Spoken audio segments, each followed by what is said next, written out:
the first of a series of Facebook Live presentations I'm going to be doing over from now until the end of the year on various aspects of the work that I do. We'll wait another minute or two because I'm scheduled to start at exactly 11 o'clock, so I want late or on-time people to show up. And we'll get started in about 2 minutes. And I'll just hang here. And if you have comments or questions, please put them in the comment box. I'll probably pop them up on the screen so everybody can see what the comments are. And hopefully we won't get too many phone calls during the presentation.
Okay, 11 o'clock Pacific time.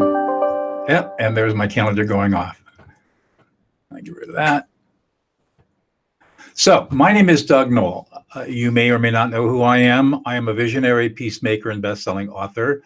I was a trial lawyer for 22 years before I left the practice of law, went back to school, earned my master's degree in peacemaking and conflict studies, and in 2000 became a peacemaker and a mediator. And since that time, I have been a student of human behavior, human conflict mostly from a neuropsychological perspective, trying to understand the science behind why we behave the way we do, especially in conflict situations. In 2010, my colleague Laurel Coffer and I started the Prison of Peace Project, and for the last 11 years have been working really in maximum security prisons, training murderers how to be peacemakers. And we've trained thousands and thousands of incarcerated people. We've been, until the pandemic hit, we were operating in 15 California prisons, a prison in Connecticut, and with a colleague, 15 prisons in Greece. And as a result of the pandemic, of course, the project had to stop doing in-prison work, but we started a distant learning program. And we are now in the middle of post-production, where we've taken our entire curriculum, which is about 60 hours worth of material, and put it onto video. And it will, hopefully, the curriculum will be available to anybody in the world who wants to start Prison of Peace in their local areas by early next year. So if you have an interest in that, feel free to email me at doug@dougknoll.com, and I can tell you more about the project. So what's the topic today? The topic today is the many faces of anger. I am not surprised that almost everybody is experiencing anger, and it seems to be even more intense these days. And what I would like to do is to take apart the many faces of anger, show you that there are many different kinds of anger, and talk a little bit about, towards the end, about how you can respond to this anger in a way that does not escalate the problem, but really calms things down. And there are ways you can do this that are counterintuitive and counternormative, but are effective because they're based on how the brain actually operates, not on pop psychology from the 1960s, like active listening or nonviolent communication. Neither of those techniques have ever worked, and for calming angry people down or dealing with anger. And they never will work because they're not based on science. They're based on really the work of psychologist Thomas Gordon back in the 60s, who didn't have access to the knowledge about the brain that we have today. So let's get started. So I'm going to shrink myself down and pull up the slides, and we'll start going through this. And for people who are interested in getting a PDF of this slide, you'll just contact me and through my website, dougnoll.com, and I'll be happy to send you the deck. Okay, so we're just going to go through these slides one at a time and looking at the different kinds of anger. So let's start with anger avoidance. Anger avoidance occurs when people are angry, but they avoid their own anger. And they repress their anger, they stop feeling their anger, and they just bury it. So they don't have to experience anger at all. And people that are anger avoidant have been taught from the time they're very small that being angry is bad, it's evil, it's wrong. And the problem with anger avoidance is that, number one, the stress that is causing the anger in the first place is not getting resolved or processed, which is going to cause some really severe health problems.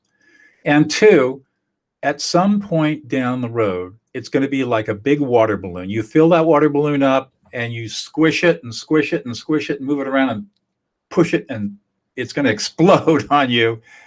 And you're going to have a big mess because there's just going to be this massive explosion of anger that is going to be highly destructive. So the way that we deal with anger avoidance is along the same lines as all of these different types of angers, is learning how to listen yourself. If you're the one who has the anger, learning how to listen yourself into existence. And I'll be talking more about that in a few minutes.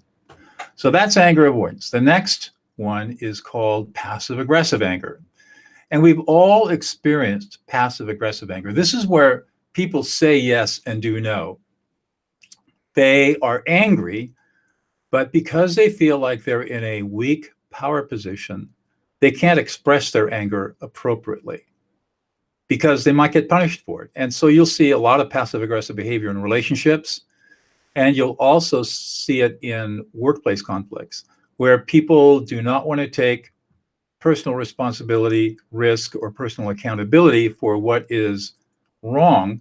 So they basically display their anger by a smiley face and then backstabbing who they think the offenders are in the background. This, of course, is also a very destructive kind of behavior because, one, it's not transparent, and two, the actual causes of the anger are never really surfaced and talked about.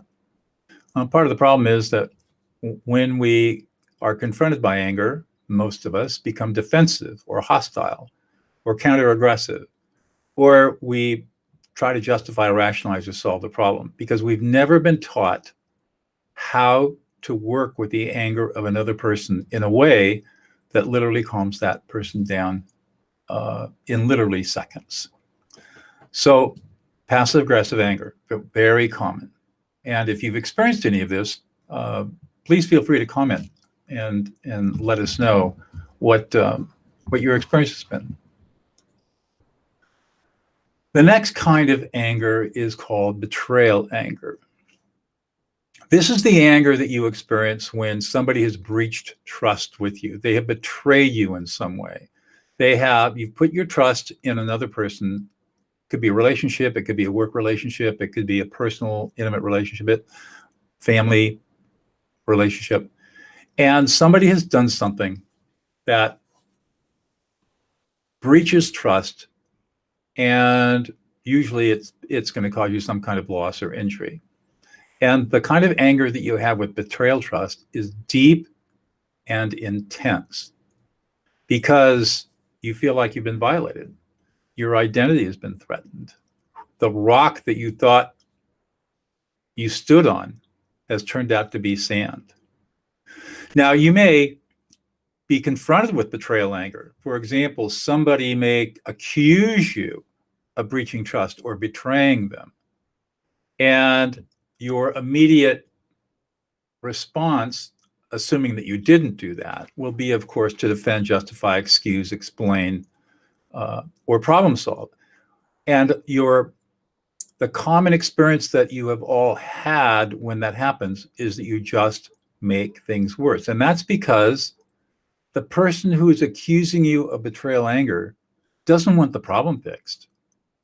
The person who is accusing you of anger just wants to be heard. And so that's why when I'm teaching, I tell my students, de-escalate, then problem solve. Don't problem solve first. And you'll see on the screen there, I'm going to show this link a number of times, dougnoll.co/listening. My website is dougnoll.com, but this link is a bit.ly link, so it's shortened to co. And if you go to that link, you'll see a page that explains all about my Listening Others into Existence bundled courses. And it describes the courses and what they will do for you in terms of being able to develop your own ability to stand in the hurricane of, for example, betrayal anger without getting upset and at the same time calming that very angry person down. The next anger is what I call disrespect anger. And this is the anger that occurs when somebody has disrespected you. Maybe they haven't listened to you. Maybe they have ignored you. Maybe they have just simply disrespected you in some way, called you names or insulted you or diminished you in some way. And this is an anger that can be very deep-seated and intense. Likewise, you may be the target of disrespect anger. You might have perhaps unintentionally disrespected someone, and now that person is all over you because the person feels like you have disrespected them. And again, the secret to dealing with disrespect anger, either whether you're experiencing it yourself or experiencing it with somebody who's accusing you of disrespect, is to focus on the emotion. So for example, if you felt disrespected by somebody, you felt that anger rise, you would say something to yourself like, I feel really angry. I feel really disrespected. And you can say it to yourself, or you can also say it out loud, but either way will be effective if you label your own emotions. And there's a whole other processes around disrespect. If you find that you're being disrespected a lot, typically that means that you don't respect yourself. Because remember, you can only be respected by others to the degree that you respect yourself.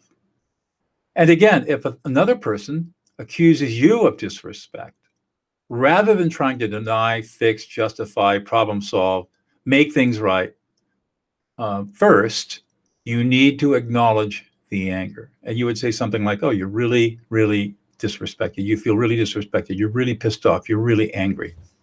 And by labeling those emotions, you actually diffuse the situation and calm people down.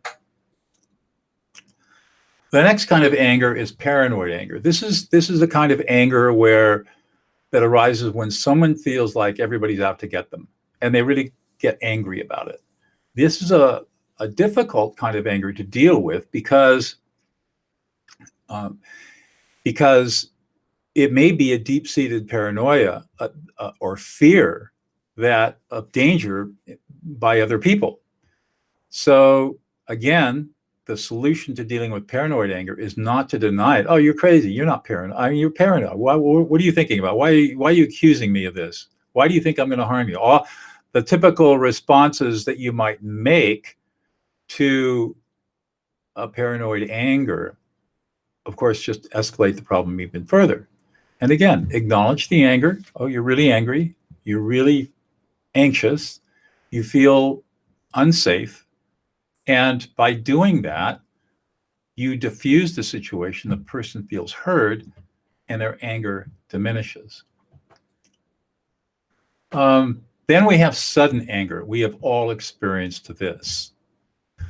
Sudden anger occurs in people who are highly reactive. They have triggers or programming that they've developed over the years as some kind of self-protective mechanism to explode at people in the right circumstances, in the right environment, and the right triggers. And the thing that's scary about sudden anger is that unless you really study it, you never really know when it's going to happen. And so it's like you're walking on tenterhooks or on broken glass, and you're tiptoeing around a spouse or a partner or a parent because you never know when they're going to go off.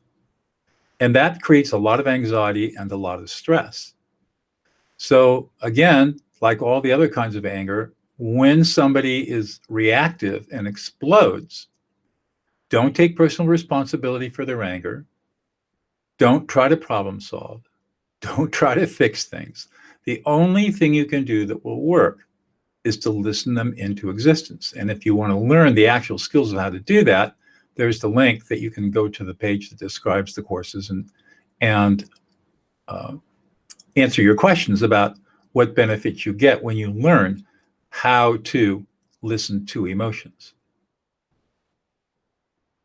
The next kind of anger is shame anger. Shame anger occurs when we feel embarrassed, humiliated, ashamed, or embarrassed.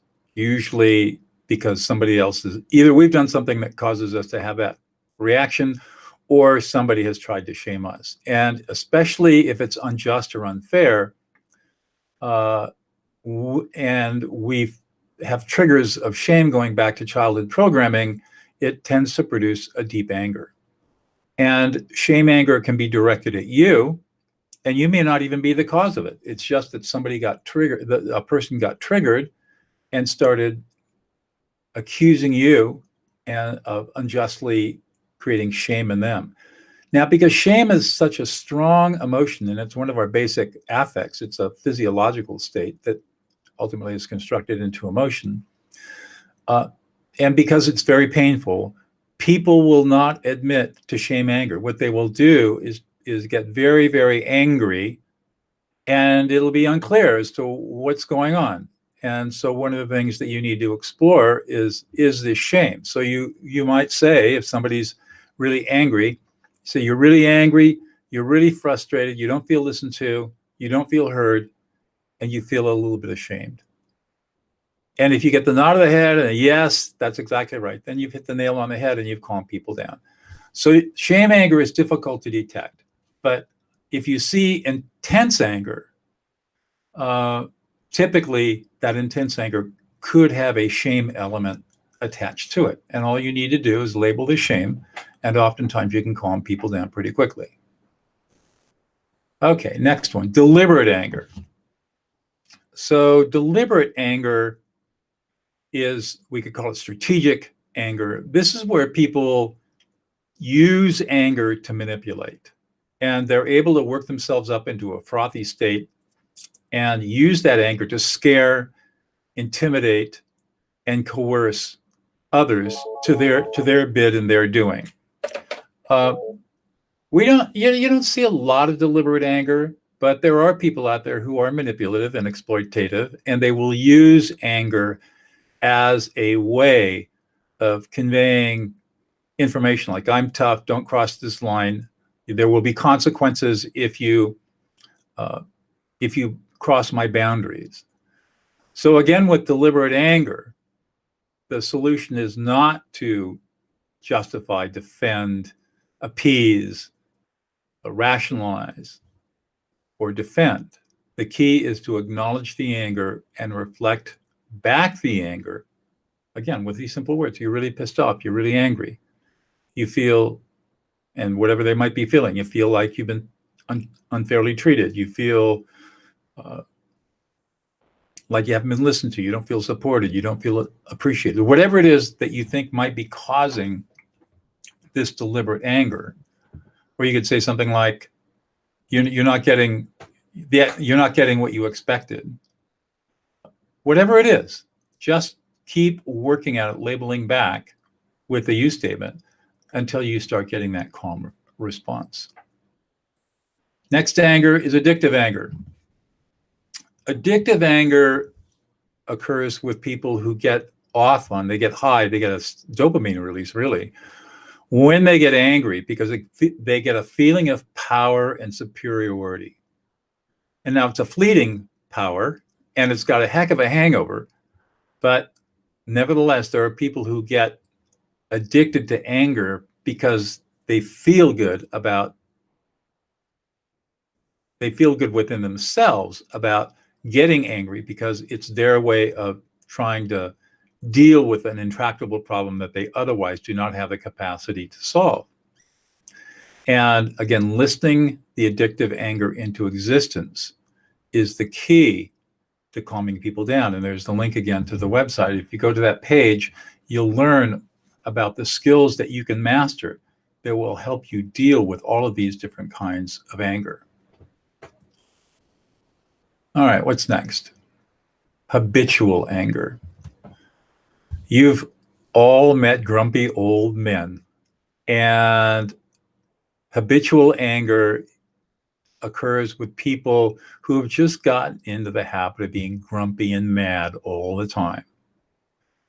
And they're probably not even aware that they're grumpy and mad, but what happens, of course, is that people start to avoid them because they're unpleasant to be around, and that just makes them even grumpier and angrier, and of course, more lonely and feeling more abandoned, which just feeds the anger. Nobody loves me. And they just get into this cycle. You can help people break out of that anger by acknowledging their anger. You're angry. You're really frustrated. Life didn't turn out the way that you thought it should, or this didn't work out the way that you thought. And you just feel like whatever you do doesn't work, and you're just really unhappy. And that kind of reflection, amazingly enough, will help people who have habitual anger move out of it into a place of calm. And once they start experiencing that calm state again, their habituated anger will tend to go away over a period of time. We have moral anger, which we've all experienced. This is moral indignation. So something or somebody says something that violates our sense of right or wrong, our sense of how the universe should be ordered, our beliefs or deep-seated values, and we get this moral anger, which can be very deep-seated. What's happening usually with moral anger is that there has been a belief that has been challenged, a deep-seated belief that's been challenged. And rather than examine whether or not the challenge has any validity or not, we become morally righteous and indignant that somebody should have the temerity to challenge what we believe to be sacred or sacrosanct. And if you look at most of the political polarization that you see today, a lot of it is based on moral anger. And that moral anger stems from people having a belief structure that they don't want to have challenged. They're going to tie into their beliefs and hold on to them regardless of their actual validity. And when those beliefs are challenged, they get righteously indignant. And then that pulls you back into the other kinds of anger, like addictive anger, because now it feels good to be angry. I feel like I'm powerful because I'm angry, and I'm standing 10 feet tall because I'm angry, and this moral anger is justified because they can't get away with it, or they're bad people for what they do. And it makes you feel a little bit better. So there's the component of addictive anger that gets into it. If you have to deal with moral anger, it's the same thing. Address the anger. You're really angry. You feel like there's been an injustice. You feel like really pissed off that somebody is challenging your beliefs. You feel like there's been a wrong that can't be righted. And by simply reflecting back the anger and the emotions underneath the anger, you can oftentimes calm a morally indignant person down, which then gives you the opportunity to start having a conversation about what it is that caused the anger in the first place. And these are all skills that I teach in my course, Listing Others into Existence, or Developing Emotional Competency. And there's the link again. I urge you to, if this stuff is interesting to you, I urge you to check out the courses and see whether or not they're going to work for you, especially if you're dealing with anger on a too regular basis. The next kind of anger is, of course, the most intense kind of anger, which is hate. And this is where somebody has an abiding loathsome. They loathe somebody. Their hatred is intense. It's deep. It's can't be mitigated, and the hatred is just driving people to break relationships, engage in destructive behavior, and ultimately, of course, tear themselves up, because hate can be extremely destructive. Hate is difficult to deal with because it's so embedded and so deep that even by labeling the hate, saying you really hate that person, you feel intense hatred, you're enraged, you're indignant, you feel like this is incredibly unjust, you feel like everything you know has been violated. Those are the kinds of things that I would say to somebody with intense hatred as a peacemaker. You will calm them down. Will you calm them down permanently? It depends. But you can at least calm them down long enough to have a conversation around where the hatred comes from and whether or not the hatred is really serving the person who is expressing the hatred. And oftentimes they'll find out that no, the hatred really isn't serving me. And they're just using the hatred as a way of dealing with the pain, for example, of betrayal or the outrageousness of a moral hatred or a moral anger. So again, the secret is to focus on the emotions, not the words.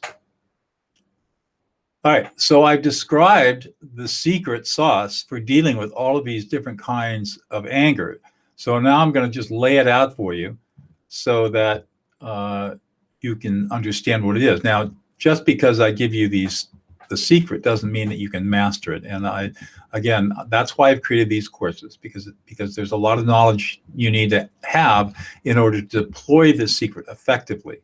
But just to keep it simple so you understand what we're talking about, there are 3 steps. What you're going to do is listen the anger into existence. And you're going to do this in 3 ways. First, you're going to ignore the words. You've heard angry words over and over and over again. You don't need to listen to them anymore. If you ignore the words, you're not likely to get triggered, and you're going to free up bandwidth that will allow you to do the next 2 steps. Now, learning how to ignore the words takes a little bit of practice and some coaching, because we're so attuned to what other people are saying. We think that's what the meaning is. But studies have shown that the verbal content of a human communication is less than 7% of the overall information being conveyed by one person to another. 93% of all communication is nonverbal. So we can afford to ignore the words for a few minutes or even a few seconds. The second step is to learn how to read the emotions. And you might think to yourself, oh, I could never read the emotions of anybody. I'm really horrible at that. I often don't even know what I'm feeling. Well, the truth is that we all, by we, I mean all human beings, have an innate ability to read and understand the emotions of other people. And this is something that evolution has granted us, because long before there was language, humans had to be able to communicate with each other, and they did it non-verbally, and we had to be able to instantly understand the emotions and motivations of the people in our clans, and of course, when we met strangers, whether or not those people were friends or foes. And if we misread the emotions, we got cleaned out of the gene pool. So today, we have brains that are highly sensitive to reading the emotions of other people. The problem is, we've never been trained how to use this innate capability, because for 4,000 years, we've been taught that emotions are bad, emotions are evil, and we should ignore our emotions and try to be rational. And of course, that myth, going back thousands and thousands of years, is wrong. Neuroscience tells us we're 98% emotional and only 2% rational. So the trick here is to learn how to read the emotions. And of course, that's one of the fundamental things I teach in my course, Developing Emotional Competency, because it's foundational to everything else. The third step, and this is also very counterintuitive, is to reflect the emotions back to the angry person with a simple use statement. And you've seen me describe this throughout the presentation today, just using a use statement. You're angry, you're pissed off, you're anxious, you're scared, you feel disrespected, you feel like you've been treated unjustly. And of course, with your reflection, your tone of voice is going to be appropriate to the circumstance. But what you're not going to do is you're not going to use the old active listening stuff that doesn't work, like what I think you're feeling is. Those I statements have never worked. If they did work, I wouldn't have to teach what I'm teaching because I'd be using them myself as a peacemaker. And believe me, people pay me a lot of money to walk into intense conflicts, and I need stuff that works. And I can guarantee you that I statements do not work, and they never have, and they never will, for a whole bunch of different reasons. The most significant of which is that when you use an I statement, you're soothing your own anxiety. You're distancing yourself from the other person by using an I statement, leading to passive voice. That's language of disconnection. And instead of approaching the angry person, you're actually retreating from that angry person and self-soothing yourself against your own anxiety around their anger. Worst thing you can do. Better to step forward into the storm and use a use statement. You are angry. And you will be amazed at the reaction you get. You would think, well, that's rude, or it's patronizing, it's manipulative, or if anybody told me I was rude or angry, I'd hit them because I would feel so disrespected.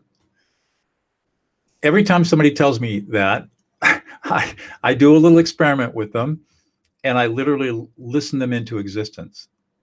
And when we're done, I said, how did that feel? And I said, well, I felt really great. I felt really listened to. And I said, I just did exactly, you said you were going to hit me, but you didn't. So it must have worked. And their jaws drop.